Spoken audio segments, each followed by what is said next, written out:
Vatan doğdun dolu haklar birin udun iyip gittim.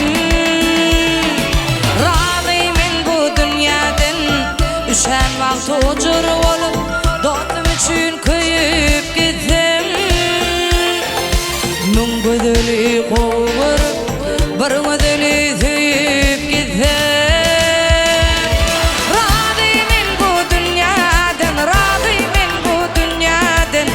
Üşenmez ucur olup do'tum üçün köyüp gittim.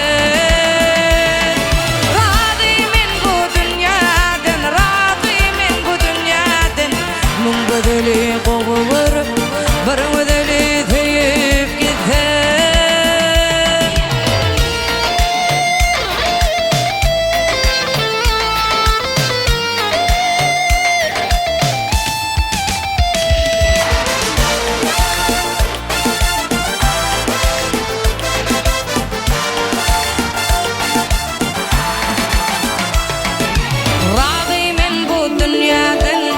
Yamanlara tüken olup yüreklerine batıp gittim.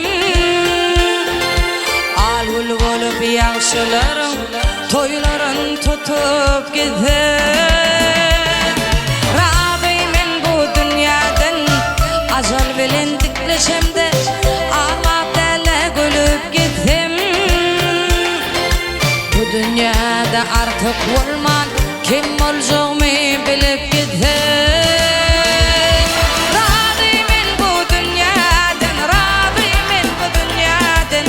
Üşenmez ucur olup do'tum üçün köyüp gittim. Razıyım bu dünyadan, razıyım bu dünyadan.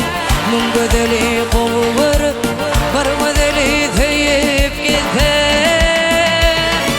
Razıyım bu dünyadan, razıyım bu dünyadan. Üşenmez ucur olup do'tum üçün köyüp gittim.